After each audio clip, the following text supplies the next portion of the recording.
Bismillahirrahmanirrahim. Assalamualaikum warahmatullahi wabarakatuh.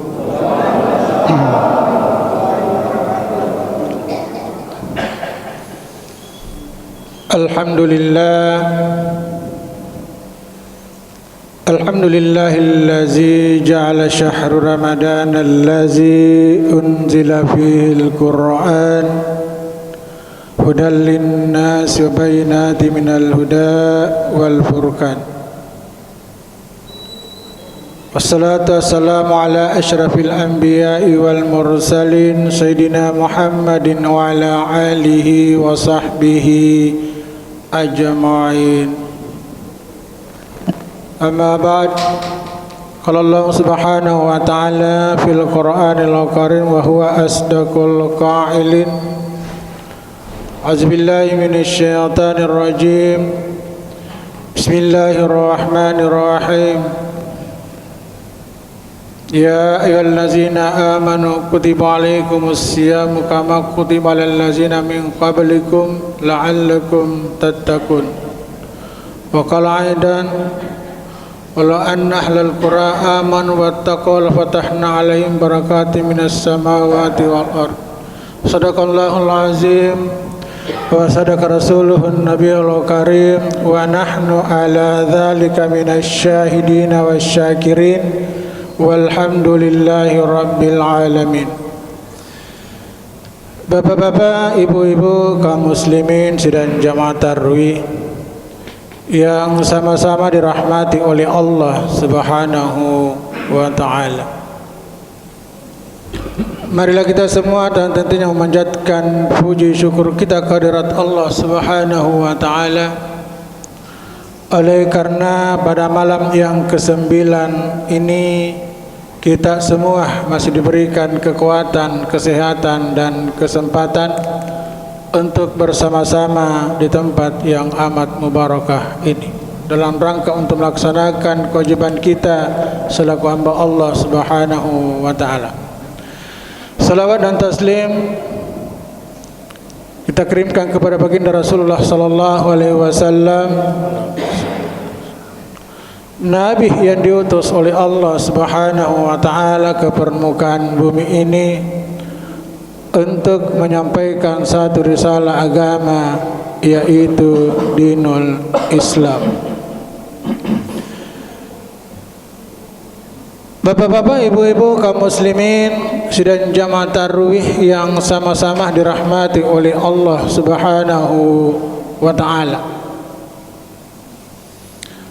Sebelum saya melanjutkan ceramah saya diamanatkan oleh pimpinan saya untuk mensosialisasikan pendaftaran madrasah saya. Kebetulan saya adalah salah seorang guru MTSN 2 Makassar. Madrasahnya terletak di depan kantor Auri, Jalan Perintis Kemerdekaan.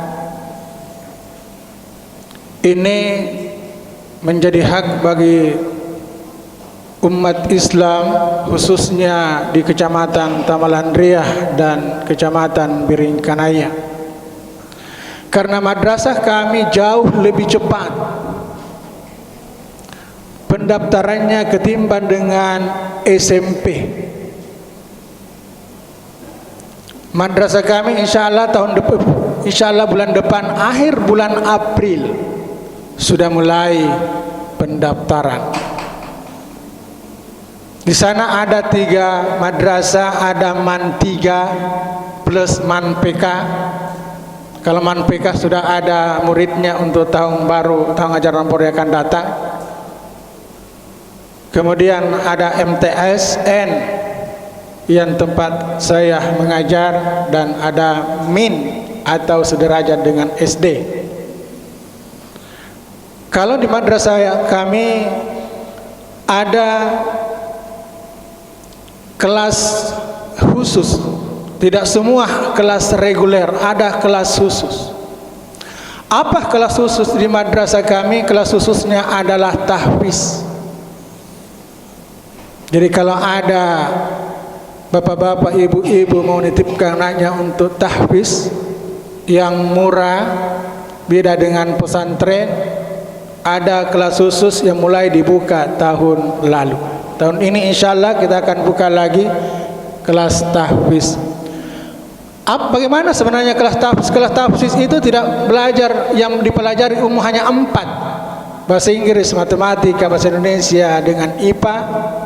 Yang selain daripada itu tidak dipelajari seperti olahraga, kesenian, prakarya, IPS tidak dipelajari lagi. Tapi mereka disambil untuk menghafal, mereka dibekali dengan berbagai macam ilmu keagamaan. Bahasa Arab dengan macam-macamnya bahasa Arab, cabang-cabangnya bahasa Arab, fikih dengan macam-macamnya fikih, usul fikih dan sebagainya. Itulah yang mereka pelajari, yang namanya kelas keagamaan atau kelas khusus. Bapak-bapak kaum muslimin dan jamaah taruh yang sama-sama dirahmati oleh Allah Subhanahu wa taala. Kenapa saya sampaikan? Karena biasanya ada orang tua sudah masuk bulan 6 atau bahkan masuk bulan 7 karena dikiranya sama dengan SMP baru datang di sana. Kasihan. Bertanya, "Pak, kapan pendaftaran MTS?" Jadi kalau ada yang mau mendaftar silakan, akhir bulan depan sudah mulai pendaftaran di madrasah kami. Bapak-bapak, ibu-ibu kaum muslimin dan jamaah taruh yang sama-sama dirahmati oleh Allah Subhanahu wa taala. Sesuai dengan judul yang diamanahkan dari forum kami adalah takwa dan keutamaannya. Kalau kita berbicara masalah takwa, ada tiga yang berarti takut di dalam Al-Quran. Ada yang takwa, ada yang khafa yakhafu, ada yang khasya yakhsha. Ketiga kata ini adalah berarti takut. Kalau kita lihat arti kata daripada takwa, takwa itu berarti adalah takut, waspada dan hati-hati. Kemudian ada kata khasya atau khasya, dan ada kata khaufa. Ketiga-tiganya ini berarti takut. Tapi kalau kita telisik dari secara mendalam, maka ada sedikit perbedaan antara ketiga kata yang berarti takut tersebut. Yang paling masyhur kita dengar adalah kata takwa, dan itu juga begitu banyak disebutkan di dalam Al-Quran ketimbang dengan kata khafa dengan khasya. Kalau menurut Iman Al-Zarqai bahwa kata khasya itu adalah kata yang diartikan, yang dilandasi dengan kekaguman. Takut yang berarti takut akan tetapi dilandasi dengan rasa kagum kepada Allah Subhanahu wa taala. Itulah arti daripada kata khasya. Bapak-bapak, ibu-ibu kaum muslimin dan jamaah taruh yang sama-sama dirahmati oleh Allah Subhanahu wa taala. Tapi kalau khafa ini juga berarti takut, dan inilah yang bisa berarti takut kepada selain Allah Subhanahu wa taala, seperti takut kepada atasan, takut kepada binatang. Itu kita menggunakan kata khafa. Tapi kalau kata takwa itu tidak pernah kita mengatakan saya takwa kepada atasan dan saya takwa kepada binatang. Itu hanya betul-betul hanya digunakan kepada Allah Subhanahu wa taala. Takwa atau takut kepada Allah Subhanahu wa taala. Tapi kalau khasya itu ada lebih khusus, dan itu ada rasa kagum, kita takut kepada Allah Subhanahu wa taala karena ada rasa kagum kepada Allah Subhanahu wa taala. Sehingga ada ulama mengatakan bahwa ini khusus diperuntukkan kepada nabi-nabi Allah Subhanahu wa taala. Bapak-bapak, ibu-ibu kaum muslimin dan jamaah taruh yang sama-sama dirahmati oleh Allah Subhanahu wa taala. Nah, kalau kita lihat daripada kata takwa, takwa itu ada 4 hurufnya. Yang pertama adalah kata ta, kemudian qaf, kemudian wa dan iya. Ada ulama yang mengartikan bahwa masing-masing huruf ini ada maknanya. Kalau ta itu menurut ulama itu namanya tawaddu. Jadi seorang yang bertakwa adalah seseorang yang senantiasa bertawaddu. Apa yang dimaksud dengan tawaddu? Tawaddu adalah senantiasa rendah hati. Lawannya adalah sombong atau congkak. Jadi seseorang yang bertakwa adalah ciri-cirinya adalah senantiasa tawaddu. Kalau ada orang mengatakan bahwa saya ini orang yang bertakwa tapi sombong, itu tidak masuk orang-orang yang bertakwa, karena salah satu cirinya adalah senantiasa harus tawaddu, rendah hati. Bapak-bapak, ibu-ibu kaum muslim saudara jamaah taruh yang sama-sama dirahmati oleh Allah Subhanahu wa taala. Kemudian ciri yang kedua adalah qa, itu berarti qanaah. Apa yang dimaksud dengan qanaah? Itu senantiasa merasa puas apa yang diberikan oleh Allah Subhanahu wa taala. Qanaah, puas atas nikmat yang diberikan oleh Allah Subhanahu wa taala. Kemudian kata yang ketiga adalah wara. Wawunya itu adalah war. Apa yang dimaksud dengan wara? Dalam bahasa Bugisnya manini. Wara, dia senantiasa takut terhadap apa yang dia lakukan dan apa yang dia makan. Salah satu kisah tentang wara adalah salah seorang pemuda yang sedang berenang di sungai. Ketika dia berenang di sungai atau mandi di sungai, ada sebuah apel yang mengalir sehingga langsung dia ambil, kemudian dia makan. Setelah dia makan, dia berpikir, apakah apel yang saya makan ini haram atau halal? Dia berpikir terus, dan keputusan hatinya bahwa ini adalah haram karena saya tidak minta izin kepada yang punya, sehingga dia mencari yang punya buah apel tersebut.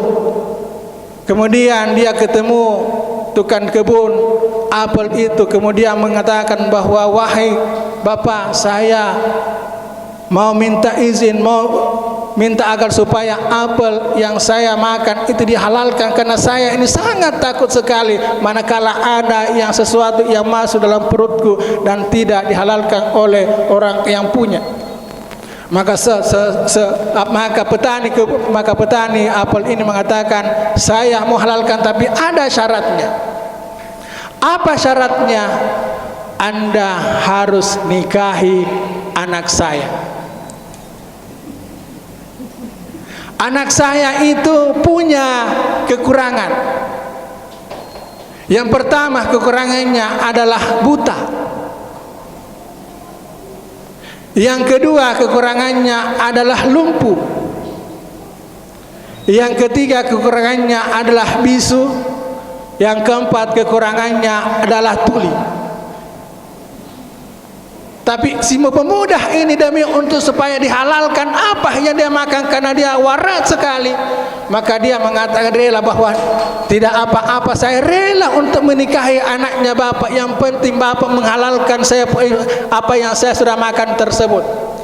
Maka kalau begitu, oke, saya akan nikahkan Anda dengan anak saya yang punya kekurangan 4 itu, tuli, bisu, lumpuh, dan buta.